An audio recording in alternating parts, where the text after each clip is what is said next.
If you want to just get at, we know that you're a fiscal hawk, so if you wanted to just discuss, the Democrats are pork rolling the heck out of this relief bill. If you want to just discuss that for us. Well, first and foremost, people have to understand what it means to their families. You divide the number of U.S. households into $1.9 trillion. That comes to about $15,000 for an average family. Now, that's not a theoretical number. That's a number your family is going to have to repay through their future taxes, tax-driven price increases, inflation, and lower wages as businesses pass along their costs. So I think people need to start asking themselves, that's the car they won't be able to afford in the future. That's the home they won't be able to qualify in the future. All of that comes out of our future earnings as families. And people need to understand that because this is coming with a very, very heavy price.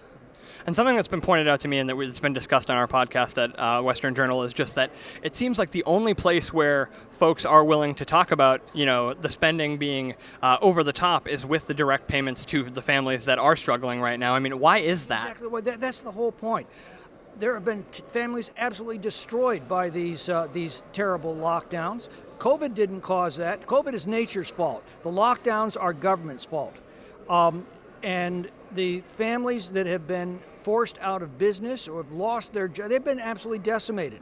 A couple of $1,000s more is completely inadequate to make them whole for the losses that they've suffered.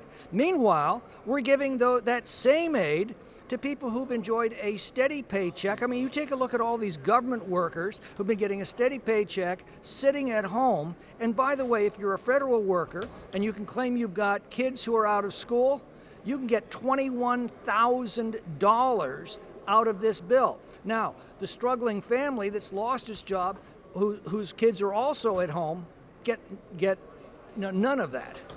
And can you just speak to, last question here, we've heard about deaths of despair and we've heard about just what this has done to families. It seems like none of the externalities were taken into account. Can you speak to that as well? That's exactly right. The lockdowns haven't saved any lives, they've cost lives. We're seeing now study after study comparing jurisdictions that locked down with those that stayed open. There is no statistical difference in the transmission of the disease.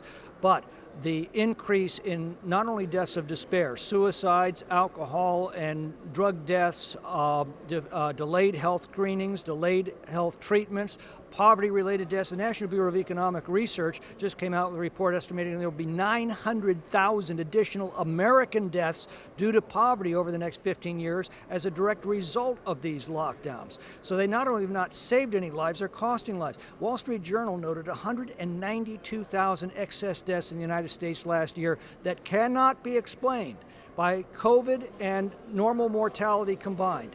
That 192,000 deaths, again, suicides, drug abuse, domestic homicides, that's the butcher's bill from these lockdowns.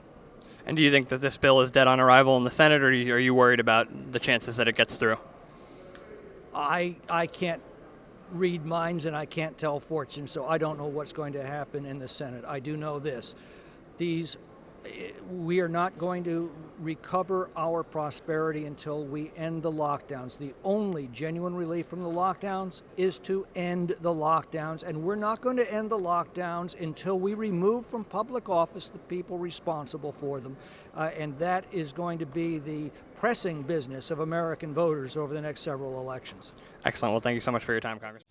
Hey guys, did you know we have a podcast called WJ Live? The Western Journal's mission is to equip readers with the truth, and that's the same mission we have on WJ Live. You'll hear from writers, editors, and special guests on the most important topics of the day. You can watch us every day at 5 p.m. Eastern, 2 p.m. Pacific on youtube.com/WJ Live. While you're there, help us out by subscribing and hitting the bell so you don't miss any future episodes. See you there.